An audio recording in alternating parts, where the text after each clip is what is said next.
you bugger. Oh, I loved Dawn French and Jennifer Saunders. So raise your hands if you can remember Black Beauty as a story. Oh my God. And maybe if Black Beauty wasn't your story, maybe your childhood story might have been Sleeping Beauty or Cinderella, or for the younger ones, Jungle Book. But would you agree that the ones with animals in tend to touch our hearts a little bit more?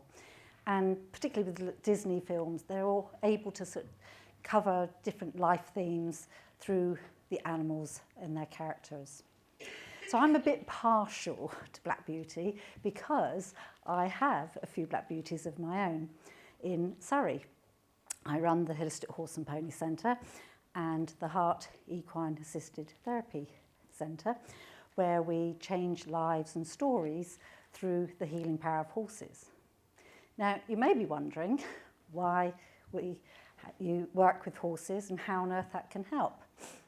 Well, horses, raise your hands if you own pets, cats and dogs. Yeah, I've got quite a few here.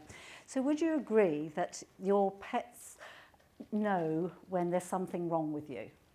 Yeah? Or if you're going away, then and then when you come back, they give you the cold shoulder, yeah, go off and, yeah. So horses are, well, they don't give you the cold shoulder in quite the same way, but they read your energy. They're very powerful and they can help you develop a relationship just in the same way your cats and dogs can, where maybe your heart's been broken before and relationships are difficult.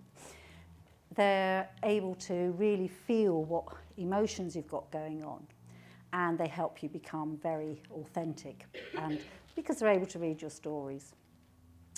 But more importantly, your energy, your story is shedding, is releasing a certain energy field for them that they can read. So it might be easy if I give you an example. So come with me and meet Rita.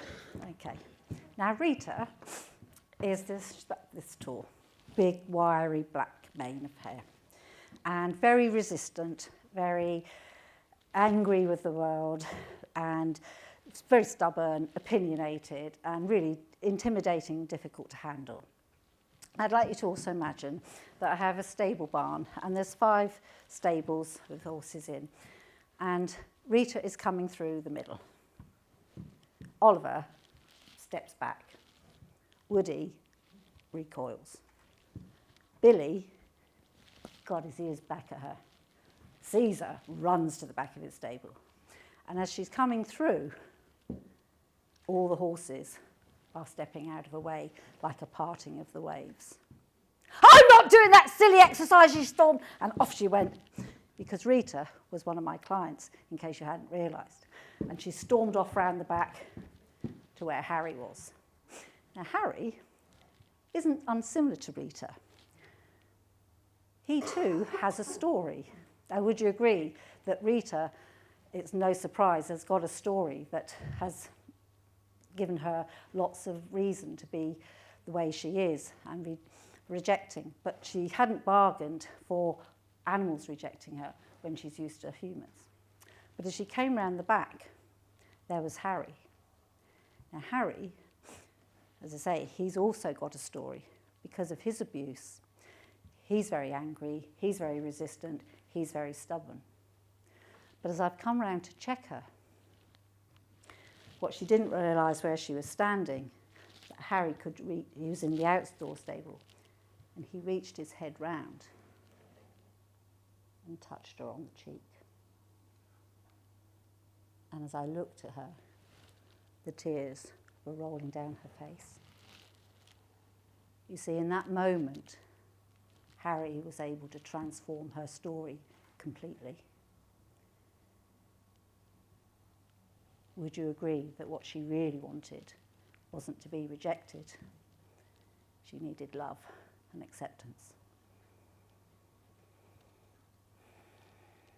Now, I love stories, but I think with all of us, we can get stuck in stories, and our stories can disempower us or be something that goes with us for life. We have our money stories, our relationship stories. And there was a time when I had a story. And I, 16 months ago, was 16 stone.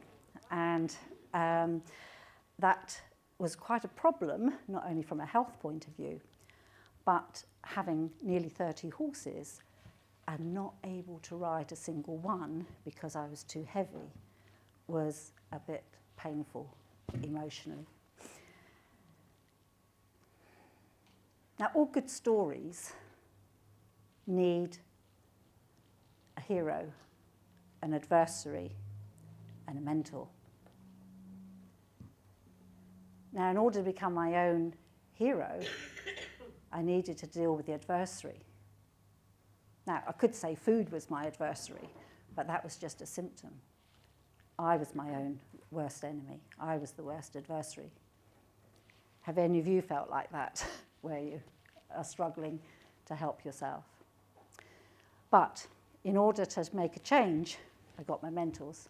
And pleased to say, I got mentors in stereo.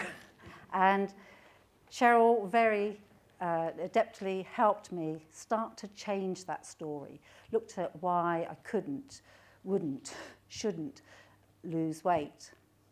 What was the fear? What was going on? That was almost like chapter 1.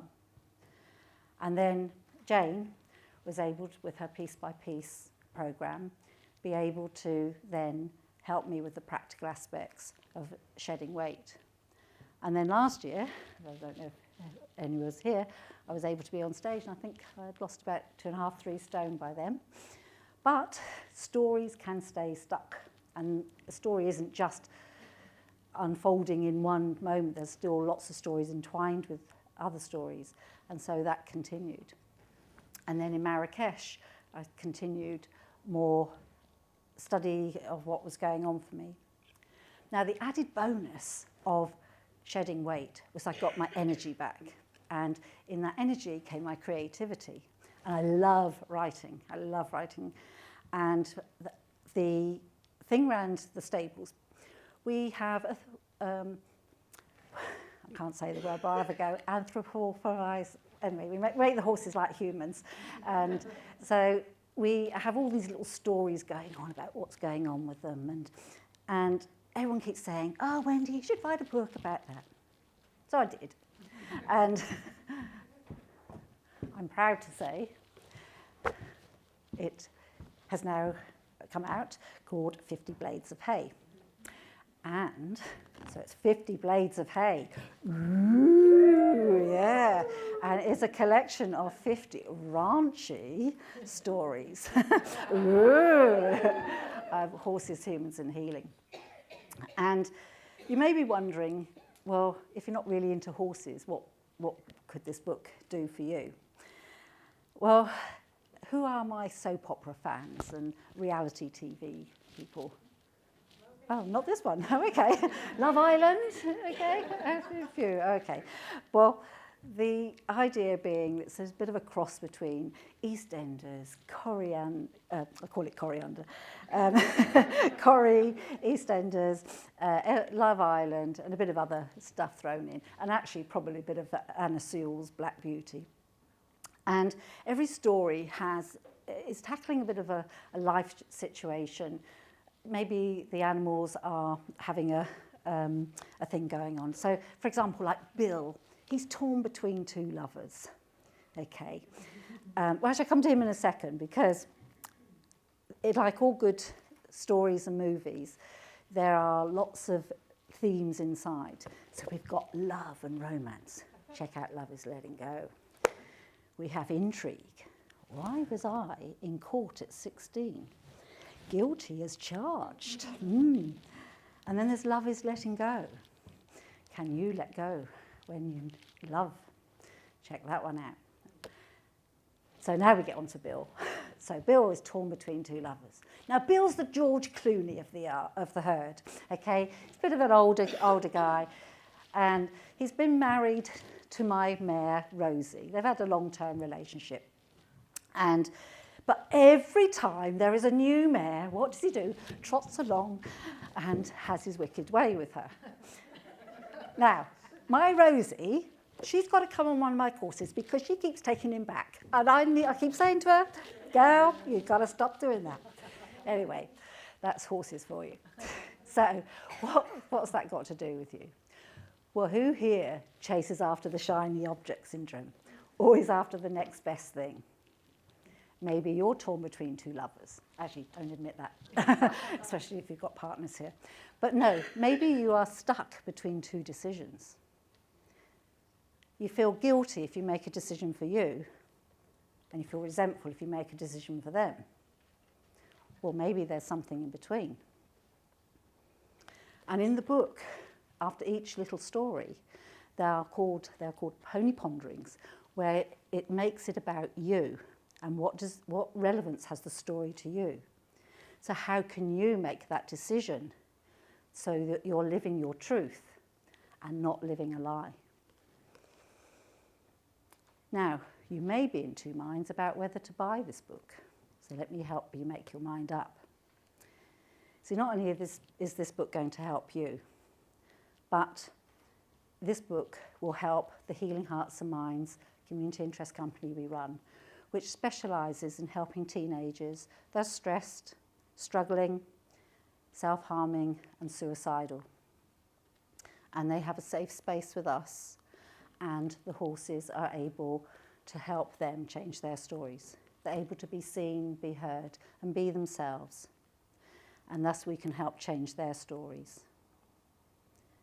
Now, not only is this particular, there are only 100 of these books printed. You can't get this on Amazon. These are a special run designed for this event and special pre-launch. And they're all numbered 1 to 100. Now, all proceeds go to help the teenagers because, as we learned earlier, it's really important that we get to teenagers and people before they get to the point where they can't carry on. And there's a lot of that. And unfortunately, there's a lot of kids unfunded in Surrey where I work. So every £15 that you spend will help save a life today. So, even Caprice has my book. I didn't miss a photo opportunity yesterday. So, and it's already got lots of 5-star reviews on Amazon on the Kindle version. So, help save a life today. Let me change your story with the healing power of horses. Thank you.